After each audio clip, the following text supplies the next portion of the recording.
오늘 본문을 가지고 길을 도두고 수축하라 라는 제목으로 함께 말씀을 나누려고 합니다. 우리는 지난주 이사야 55장의 말씀을 통해 하나님께서 약속하신 말씀에 대해서 살펴보았습니다. 하나님께서는 이사야 40장부터 55장의 말씀을 통해 바벨론 포로 생활을 하고 있는 그 백성들에게 소망을 품게 하시며 영적인 이스라엘 백성들로 거듭날 날을 말씀하셨습니다. 그런데 문제는 분명 하나님께서 말씀하시고 우리들에게 약속하셨는데도 불구하고 우리 앞에 놓인 그 현실을 바라볼 때는 이전과 별반 다르지 않다는 것을 느끼게 됐을 때 우리의 힘이 빠지게 되는 것을 경험하게 됩니다. 오늘의 말씀 배경 역시 그러했습니다. 지금 이스라엘 백성들은 바벨론에서 포로 생활을 하던 사람들 중 일부가 지금 예루살렘으로 귀환하였습니다. 처음에 이들은 하나님께서 약속하신 대로 자신들이 예루살렘으로 돌아갔기 때문에 너무나도 기뻐했고 또 흥분을 한 상태였습니다. 그리고 이들은 이제부터 뭐든지 할 수 있을 것이라는 그 꿈과 힘도 하나님 안에서 경험하게 되었습니다. 하지만 문제는 이들이 돌아온 예루살렘은 자신들이 그동안 생각하고 기억했던 곳이 아니었습니다.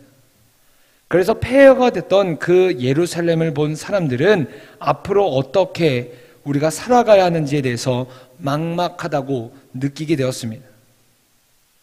그러나 이들을 더욱 힘들게 만드는 것은 바벨론의 포로로 끌려가지 않고 계속해서 이스라엘 지역에 남아있고 살았던 사람들이었습니다. 비록 자신들과 같은 민족이라고 할지라도 70년간 외부에서 타지 생활을 살고 돌아온 사람들을 향해 이스라엘 지역에 남아있던 그 사람들이 텃세를 부리고 시비를 걸어왔습니다. 이러한 상황들로 인해 지금 이스라엘 백성들 마음 안에는 하나님께서 주신 그 소망 대신 착잡함과 절망이 자리 잡기 시작했고, 하나님께서 주신 기쁨과 하나님께서 주신 그 평강보다는 불안함, 두려움, 걱정, 근심 등이 가득하기 시작했습니다.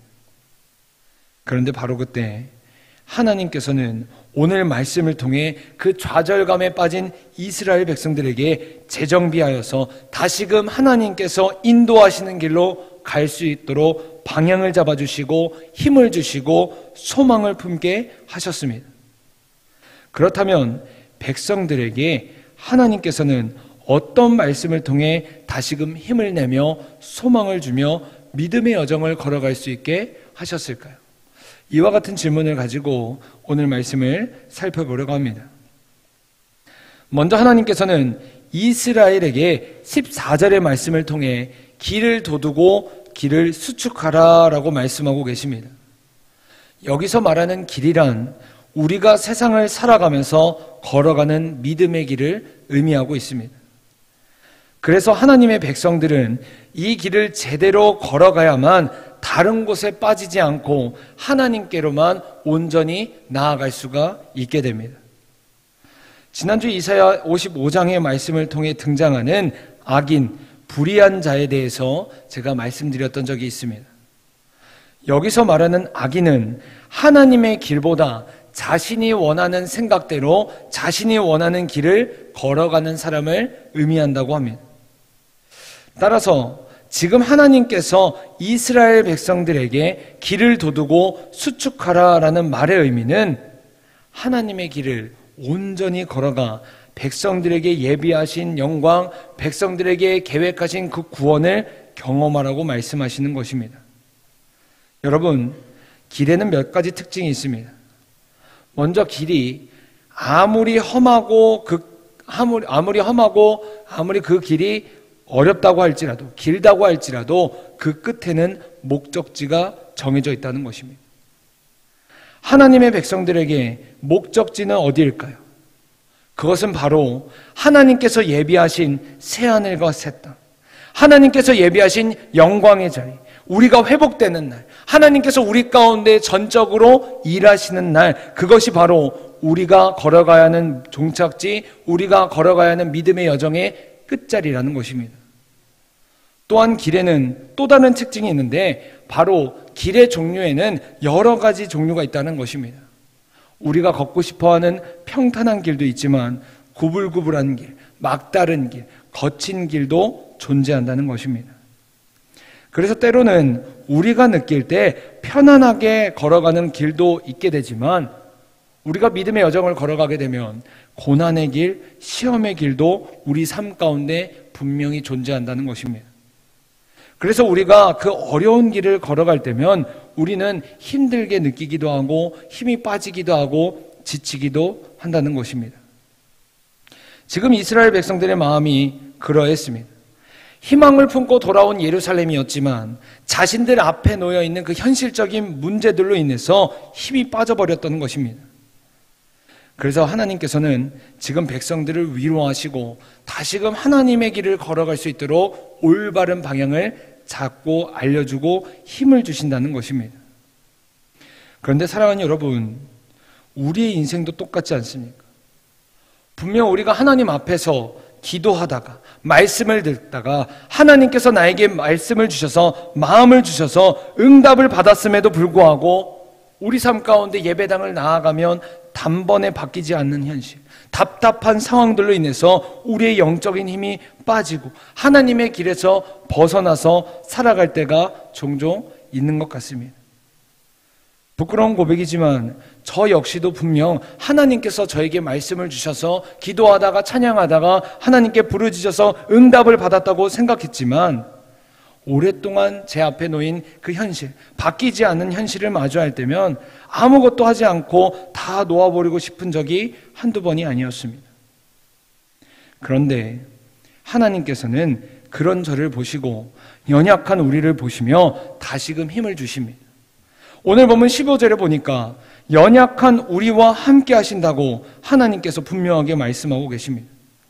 비록 죄악 가운데 있지만 여전히 하나님의 길보다는 나의 생각과 나의 계획에 따라 살 때가 많지만 우리 하나님께서는 그런 우리의 연약함, 우리의 부족함을 인정하고 겸손히 하나님께로 나아오기만 하면 하나님께서는 우리와 함께 하시고 우리의 마음을 소생시키신다고 분명하게 말씀하고 계신다는 것입니다. 사랑하는 여러분, 지금 우리에게 여러 가지 생각을 주고 온전히 하나님께로 나아오는 것을 막는 것이 우리 앞에 있습니까?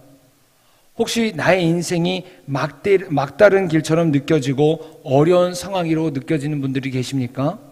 그렇다면 우리에게 힘주시고 우리의 소망이 되시는 하나님께 더욱 겸손히 나아올 수 있길 간절히 바랍니다.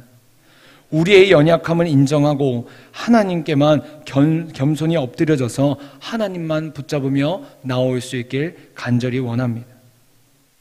그리고 그렇게 될 때 반드시 우리 하나님께서는 오늘 말씀처럼 우리와 함께 하시며 우리의 영혼을 소생시키시고 우리의 마음이 흔들리지 않도록 붙잡아 주실 것입니다. 그러므로 우리 모두가 날마다 하나님만을 붙잡고 하나님의 길을 걸어갈 수 있길 간절히 바랍니다. 이와 같이 우리가 하나님의 길을 걸어갈 때 오늘 본문 18절 말씀을 통해 하나님께서는 하나님의 자녀들을 고치시며 새롭게 하시겠다고 약속하셨습니다. 한마디로 우리가 우리의 길을 버리고 하나님의 길을 도두고 하나님의 길을 수축하게 되면 하나님께서는 우리의 인생을 하나님께서 전적으로 책임져 주시고 인도하시겠다라고 말씀하고 계신다는 것입니다.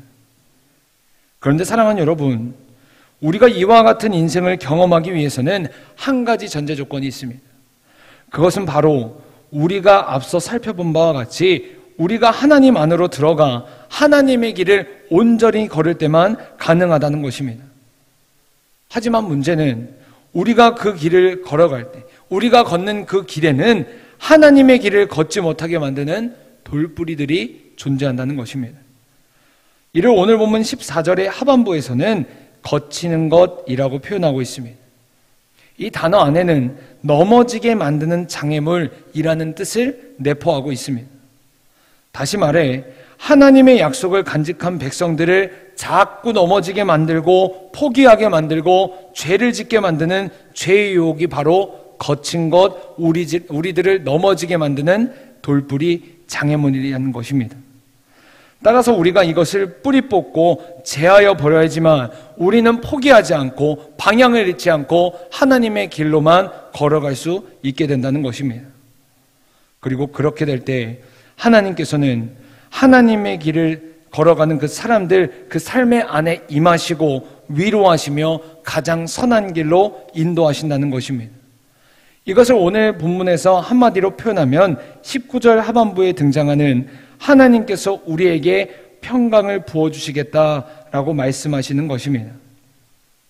사랑하는 여러분, 하나님의 평강, 하나님의 평안이란 우리의 마음을 지키는 것입니다.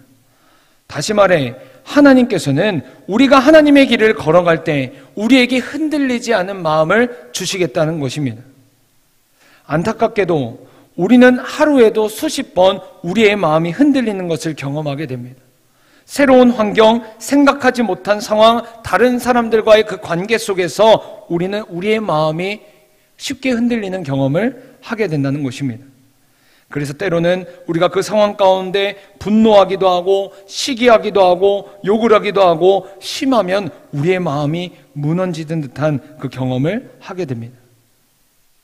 이처럼 연약한 마음을 우리 하나님께서는 위로하여 주시고 우리에게 평강을 부어주시사 지켜주시겠다는 것입니다. 그리고 흔들리지 않은 그 마음을 통해 하나님께서 부어주신 그 평안을 통해 우리는 하나님의 통치하심, 하나님 안에서 참된 안식을 누릴 수 있게 됩니다. 제가 요즘 즐겨보는 드라마가 있습니다. 옛날에 나온 드라마인데 나의 아저씨라는 드라마입니다. 여기에 보면 이선균이라는 배우랑 아이유라는 가수가 서로 남자 주인공 또 여자 주인공을 맡아서 나오는 드라마인데, 여기서 남자 주인공의 그 직업이 구조기술사라는 직업입니다. 구조기술사란 건물의 구조를 계획하고 어떻게 하면 이 건물이 튼튼하고 안전할 수 있을지 분석하는 직업입니다.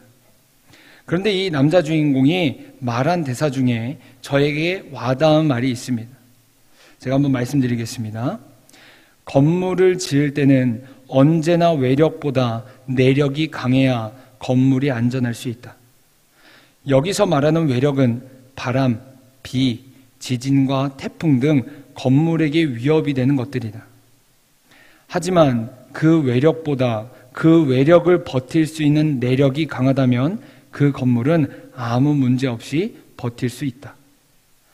사랑하는 여러분, 우리에게 어떤 시련이 오고 우리에게 어떤 위협이 찾아오도 우리가 안전할 수 있고 우리가 세상 가운데에서 담대할 수 있는 이유는 바로 하나님께서 주시는 절대적인 평안, 하나님께서 주시는 그 흔들리지 않는 마음, 그것이 바로 우리 안에 내력인 줄 믿습니다. 따라서 우리는 날마다 우리의 마음을 새롭게 하시며 세상이 빼앗을 수 없는 그 하나님의 평안을 경험해야만 한다는 것입니다.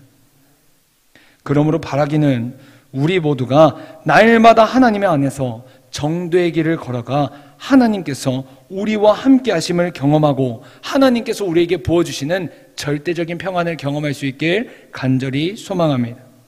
그 어느 것도 빼앗을 수 없는 하나님의 평안, 흔들리지 않는 그 마음을 하나님 안에서 붙잡으며 하나님께로만 나아갈 수 있길 간절히 바랍니다. 그리하여 우리가 어느 곳에 있든지 어떤 환경이 우리를 흔들려고 할지라도 하나님께서 우리를 가장 좋은 길로, 가장 선한 길로 이끄신다는 그 믿음을 가지면서 하나님만을 붙잡고 하나님만을 바라보며 나아갈 수 있길 간절히 소망합니다.